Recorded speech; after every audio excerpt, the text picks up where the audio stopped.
बच्चे को कहती है कि सबसे पहले दान दिया जाता है जीर्ण का उद्धार करने पर, जीर्णोद्धार।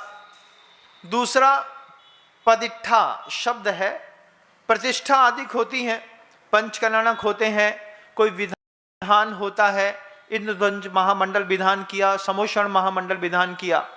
इसमें कोई आपसे बोले या ना बोले, हमको अपना धन पहुंचा देना है, भैया ये पैसा हमारा भी ले लीजिए। दूसरी जगह दान दिया जाता है प्रतिष्ठा में। फिर तीसरा तीर्थ वंदन, तीर्थ की वंदना करने में भी व्यक्ति अपना धन खर्च करता है। पुराने जमाने में जब कभी कोई सम्मेद शिखर जी जाता था तो सबके घर के बुजुर्गों के पैर पड़ के जाता था, तो बुजुर्ग उसको आशीर्वाद देते थे, साथ में 150 रुपए भी दे देते थे। तो 25 लोगों के पैर पड़ता था, 100 रुपए मिलते थे, तो उसके पास 2500 रुपये आ जाता था। बड़े पापा हम सम्मेद शिखर जी की यात्रा करने के लिए जा रहे हैं। हाँ बेटा आशीर्वाद है, अच्छे से वंदना करना, जे 100 रुपया ले लो। क्यों? तीर्थ वंदना करने के लिए कोई जा रहा है तो वंदना करने वाले को धन दे दिया जाता है। इसका भाव निर्मल है, इसका उपयोग निर्मल है, इसकी अंतरंग की विशुद्धि परिणाम निर्मल है। इसके ये भी एक आयतन है। देव शास्त्र गुरु और उनको मानने वाले, तो देव को मानने वाले, शास्त्र को मानने वाले, गुरु को मानने वाले, ये आयतन कहलाते हैं। तो इन 6 आयतनों में धन का प्रयोग किया जाता है। अब वो जिस समय अत्यंत भक्ति के साथ अनंतानंद सिद्ध परमेष्टि की सिद्ध भूमि में जाने के लिए कोई तैयार होता है, उसको आयतन संज्ञा दी है, उस आयतन के लिए दान दे दिया जाता है। इस आयतन को मैंने दान दिया, तो हर बच्चा हो, बड़ा हो, कोई भी हो, अगर वो आपको बता के जाए कि हम सम्मेद शिखर जी जा रहे हैं, तो आपका फर्ज बनता है कि जेब में से कुछ ना कुछ धन उसको दे दो। ये क्या हुआ? तीर्थ वंदन, जीर्णोद्धार, प्रतिष्ठा, जिन पूजन, और जिनेन्द्र भगवान की पूजन के लिए भी दान दिए जाते हैं। पूजन में कभी कमी नहीं। आपके घर के खाने वाले चावल से मंदिर में चढ़ाने वाला जो चावल है वो हल्की क्वालिटी का है कि ऊंची क्वालिटी का है? अगर वो हल्की क्वालिटी का है तो समाज भी हल्की है, और अगर वो ऊंची क्वालिटी का है, हम 50 रुपए किलो का चावल खाते हैं तो 75 का भगवान को चढ़ाने की ताकत रखते हैं। बिल्कुल स्पष्ट नीति है। लेकिन अब भगवान को चावल कोटा को ले आओ, अब भगवान को थोड़ी खाने तो मालिक को है। अब चावल मालिक खाएगा। तुम्हारी दृष्टि द्रव्य में लगे हुए पैसे की ऊपर है कि जिसको द्रव्य चढ़ाई जा रही है उसके ऊपर है? किसके ऊपर है? किसको द्रव्य चढ़ाना है, सामने कौन ऑब्जेक्ट है।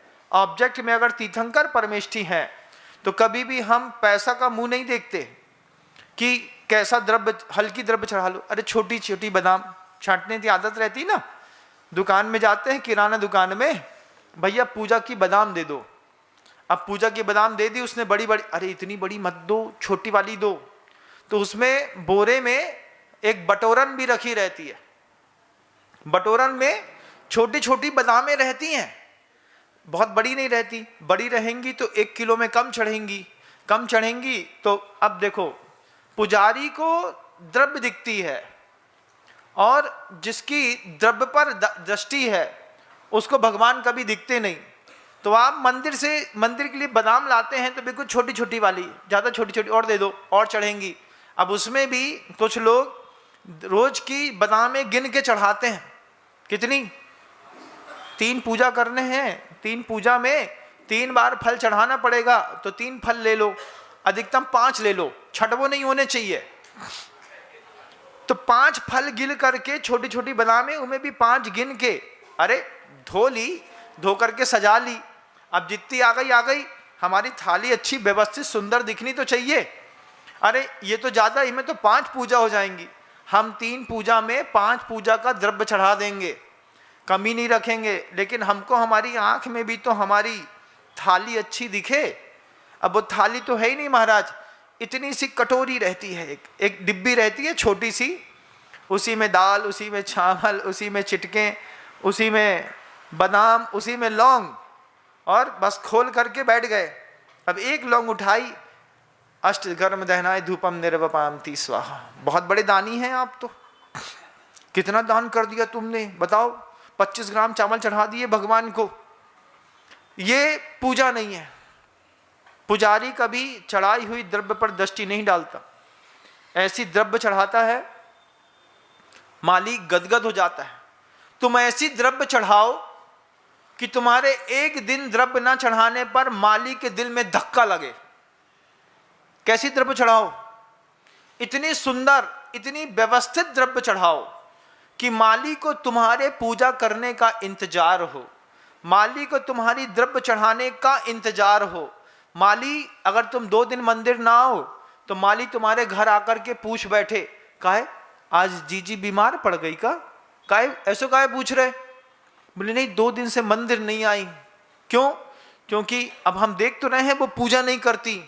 क्यों पूजा नहीं करने आई 2 दिन मंदिर? जजनीन दोस्तों, अगर आपको मेरी वीडियो अच्छी लगती है तो प्लीज़ मेरे चैनल को लाइक, शेयर, सब्सक्राइब करिए और इसी तरह से अपना प्यार देते रहिए। धन्यवाद।